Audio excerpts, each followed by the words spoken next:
సుదీర్ఘ వ్యూహాలు, క్యాంపు రాజకీయాలు, లెక్కల కసరత్తులు. విశాఖ జీవీఎంసీ మేయర్ పీఠం ఎట్టకేలకు కూటమి వశమయ్యింది. నెంబరే మాత్రం తగ్గకుండా కూటమి నెగ్గుకొచ్చింది. విప్పులు జారీ చేసింది వైసీపీ. కూటమి విజయాన్ని మాత్రం అడ్డుకోలేకపోయింది. ఈ బిగ్ డెవలప్మెంట్కి సంబంధించిన బిగ్ బ్రేకింగ్ ఇప్పుడు మనం చూస్తూ ఉన్నాము. జీవీఎంసీ పీఠాన్ని కైవసం చేసుకుంది కూటమి. మేయర్ హరి వెంకట కుమారిపై అవిశ్వాస తీర్మానం నెగ్గింది. సమావేశానికి 74 మంది సభ్యులు హాజరయ్యారు. వారంతా అవిశ్వాస తీర్మానానికి అనుకూలంగా ఓటేశారు. మేయర్ పీఠం దక్కడంతో కూటమి నేతలు సంబరాల్లో మునిగిపోయారు. ఈ ఎన్నికతోటి న్యాయం ధర్మం గెలిచాయన్నారు ఎంపీ సీఎం రమేష్. కొత్త మేయర్ను త్వరలోనే ఎంపిక చేస్తామంటున్నారు ఎమ్మెల్యే గంటా శ్రీనివాస్. కొత్త మేయర్ ఆధ్వర్యంలో విశాఖ ప్రజలకు సుపరిపాలన అందిస్తామన్నారు ఆయన.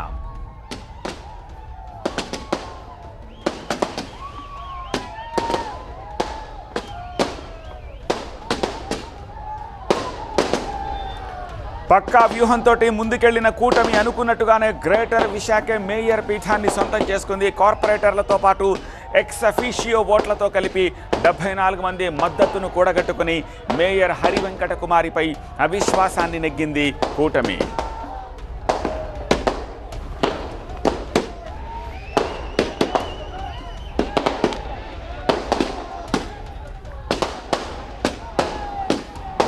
విశాఖలో న్యాయం ధర్మం గెలిచాయన్నారు ఎంపీ సీఎం రమేష్. తిరుపతి నుంచి ప్రత్యేక విమానంలో వచ్చి మరి ఆయన ఓటేశారు. ఇది ముందు నుంచి ఊహించిందే. విశాఖపట్నంకు ప్రధానమంత్రి నరేంద్ర మోడీ గారి ఆశీస్సులతో బ్రహ్మాండంగా డెవలప్ అవుతుంది. దేశంలోనే ఇది మొదటి కార్పొరేషన్గా తీర్చిదిద్దాం. వైఎస్ఆర్ కాంగ్రెస్ పార్టీ అనేది ఒక పొలిటికల్ పార్టీ. అది పోయిన ఎలక్షన్లు మనం చూసాం కదా, ఎంత అన్డెమోక్రటిక్ జరిగినాయో. అందరు కూడా ఇప్పుడు ఎంత ఓపెన్గా మీకు అంత విజువల్స్ కూడా వచ్చేస్తాయి.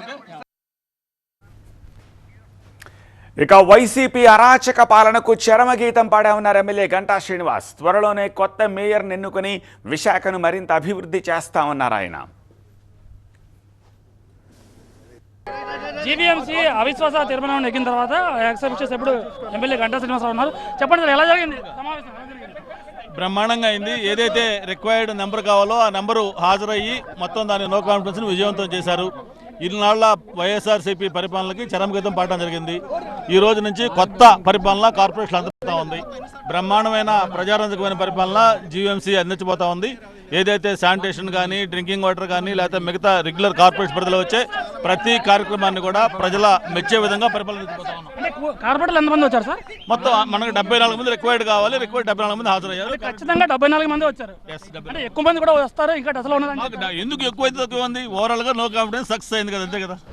అంటే ఖచ్చితంగా ఏదైతే కోరంకి సరిపడినంత 74 మంది సభ్యుల పూర్తి మద్దతు సమావేశానికి లభించింది. దీంతో కలెక్టర్ తాము అవిశ్వాసం నెగ్గుతున్నట్టుగా ప్రత్యేకంగా ప్రకటించారు. ఈ నేపథ్యంలోనే మేయర్పై అవిశ్వాస తీర్మానాన్ని కూటమి నెగ్గిందని ఎక్స్ అఫీషియల్ సభ్యుడు గంటా శ్రీనివాసరావు చెప్తున్నారు. కెమెరా పర్సన్ బాబుతో కాజా టీవీ 9 విశాఖపట్నం. విశాఖ నుంచి మరింత సమాచారం అందించేందుకు మా ప్రతినిధి ఈశ్వర్ ప్రస్తుతం మనకి లైవ్లో సిద్ధంగా ఉన్నారు. ఈశ్వర్, సమావేశం ప్రారంభమైనప్పటి నుంచి ముగిసేంత వరకు అండ్ ఇప్పుడు కూడా ఏం జరుగుతోంది? ఈ ప్రొసీజర్ ఎలా జరిగింది? ప్రస్తుతం అక్కడ సెలబ్రేషన్స్ ఎలా ఉన్నాయి? అదే ప్రొసీజర్ ఎలా జరిగింది కనుక్కునే ప్రయత్నం మనం చేస్తాం. ఇప్పుడు లోకల్గా అంటే ఓటింగ్కి హాజరైన కార్పొరేటర్లు స్వయంగా మనతో ఉన్నారు. మేడం, బయట పెద్ద ఎత్తున ఒక ఉత్కంఠ, టెన్షన్ ఏం జరుగుతుందని, ఎలా జరిగింది ప్రొసీజర్? ఒక వెల్ ప్రిపేర్డ్ స్టూడెంట్ ఎగ్జామ్ ఎలా రాస్తాడంటే చాలా కాన్ఫిడెంట్గా వెళ్ళి అటెంప్ట్ చేస్తాడు పేపర్. సేమ్ అలాగే మేము అందరం కూడా, ఎందుకంటే మాకు కూటమి పార్టీల నుంచే కాదు మిగిలిన పార్టీల నుంచి కూడా సపోర్ట్ ఉండింది కాబట్టి చాలా చక్కగా చాలా సజావుగా సాగిపోయింది ఎలక్షన్. సో అవసరమైన 74 మంది వచ్చారా? ఒకవైపు వైఎస్ఆర్ కాంగ్రెస్ పార్టీ చెప్తుంది అంతమంది లేరు, మా దగ్గర ఇంకా కొంతమంది ఉన్నారని చెప్పే ప్రయత్నం జరిగింది. అంతమంది లేరంటూ ప్రచారం జరిగింది. అది జస్ట్ ఒక మైండ్ గేమ్ అండి. We had the number, but వాళ్ళని తెచ్చుకోవడం, నిన్న రాత్రి అందరినీ గ్యాదర్ చేయడం ఒక టైం పట్టింది తప్ప we were very confident from the beginning that we will pass the no confidence. ఎట్లా ఏమనుకుంటారు? అవిశ్వాసం అయిపోయింది, నెక్స్ట్ ఏంటి మీ ప్రొసీజర్? అవిశ్వాసం అయిపోయాక నెక్స్ట్ సాటర్డే మళ్ళీ 26న డిప్యూటీ మేయర్కి అవిశ్వాస తీర్మానం ఏదైతే పెట్టామో అదొకటి పాస్ చేయాలి. ఈలోపు కలెక్టర్ గారు సిఫార్సు చేస్తారు స్టేట్ గవర్నమెంట్కి దట్ ఇలాగా మనకి ఒక మేయర్ పోస్ట్ ఖాళీ అయిందని. So then the government will send a letter to the election commission and will get a లోపల నోటిఫికేషన్. ఏమి ప్రశాంతంగా జరిగింది, ఎలాంటి టెన్షన్ ఉత్కంఠకి అవకాశం లేదు. అస్సలు లేదు, it was very simple, very cool and చాలా చక్కగా విదిన్ మినిట్స్ అయిపోయింది. సో ఇది కార్పొరేటర్ లోపల చాలా ప్రశాంతంగా జరిగిందని చెప్తున్న నేపథ్యం కనిపిస్తుంది. అవసరమైన 74 మంది వచ్చారు.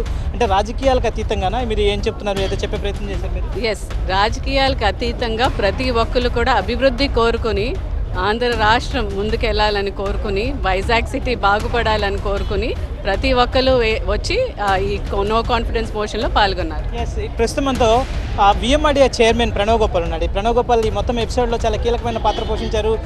మొదటి నుంచి మీరు ఈ ప్రక్రియ ప్రారంభమైనప్పటి నుంచి కార్పొరేటర్లను తీసుకొచ్చే పని కావచ్చు, లేకపోతే వాళ్ళకి చెప్పే ప్రయత్నం, సో ఎలా జరిగింది, ఎలా చూడాల్సింది? కేవలం మీరు ఒత్తిళ్లు తీసుకొచ్చారన్న ప్రచారానికి భిన్నంగా ఈరోజు అభివృద్ధి అజెండాని తీసుకొచ్చారు. ఏంటి ప్రధానమైన? పూర్తిగా అవాస్తవం. ఈరోజు నీతి నిజాయితీ ఈరోజు కూటమి మేరకు వెళ్ళడం జరిగింది. ఏదైతే కూటమి ప్రభుత్వం అధికారం వచ్చిన తర్వాత డెవలప్మెంట్స్, విశాఖపట్నం డెవలప్మెంట్స్ కానివ్వండి, ఏం చూసుకున్నట్టయితే స్వచ్ఛందంగా బయట పార్టీల నుంచి కూడా కూటమిలో రావడానికి సిద్ధపడ్డారు. ఏదైనప్పుడు కూడా క్యాంపు రాజకీయాల్లో ఈరోజు వైఎస్ఆర్ కాంగ్రెస్ పార్టీ మొదలుపెట్టి మైండ్ గేమ్ ఏదైతే చేసింది, కానీ ఈరోజు అనేక విధాలుగా మా పార్టీలో కార్పొరేటర్లు కూడా వేధించడం జరిగింది. వైఎస్ఆర్ కాంగ్రెస్ పార్టీ చెందిన పెద్ద నాయకత్వం. మీ పార్టీ వాళ్ళని వేధించడం జరిగింది, వాళ్ళు రివర్స్ చెప్తున్నారు, మీరు వాళ్ళ కార్పొరేటర్లను వేధిస్తున్నారు. మేము కనుక గేట్లు తెరిస్తే కనుక వైఎస్ఆర్ కాంగ్రెస్ పార్టీ ఏదైతే కార్పొరేటర్లు అందరూ కూడా రావడానికి సిద్ధంగా ఉన్నారు. మేము ఈరోజు ఎవరైతే ఒక వ్యక్తిత్వం ఉందో, ఎవరైతే ప్రజల్లో ఇమేజ్ ఉందో వాళ్ళు మేము తీసుకోవడం జరిగింది. ఈరోజు వాళ్ళకి రాజకీయ చరిత్ర అయితే లేదు, వాళ్ళ రాజకీయ చరిత్ర ఆల్రెడీ ముసిగిపోయిందని కూడా మేము దొరుకుతుంది. ఇది విఎంఆర్డీఏ చైర్మన్ ప్రణవ్ గోపాల్ నిన్న కూడా కేరళకి వెళ్ళారంటే ప్రచారం జరుగుతుంది. కేరళలో వైసీపీ క్యాంపు దగ్గరికి వెళ్ళి అక్కడి నుంచి కొంతమందిని తీసుకొచ్చే ప్రయత్నం జరిగారని. సో మొత్తానికి ప్రణవ్ గోపాల్ చెప్తుంది, అభివృద్ధి అజెండాని ఆకాంక్షించి అందరూ స్వతంత్రంగా వచ్చారు, వాళ్లే తిరిగి మా కార్పొరేటర్లు కొంతమంది బెదిరించే ప్రయత్నం చేశారని చెప్తున్న పరిస్థితి కనిపిస్తుంది. ఒకవేళ మేమే అనుకుంటే ఇంకా ఎక్కువ మంది వచ్చుండే వాళ్ళు అని చెప్పి ప్రణవ్ చెప్తున్న నేపథ్యం కనిపిస్తుంది. సో మొత్తానికైతే అవిశ్వాసం మీద ఆమోదం పొందింది. అవిశ్వాసం మేయర్ని తొలగించిన ప్రక్రియ పూర్తయింది. ఇక కొత్త మేయర్కి సంబంధించిన ఎంపిక ప్రక్రియకి ప్రారంభం కాబోతుంది.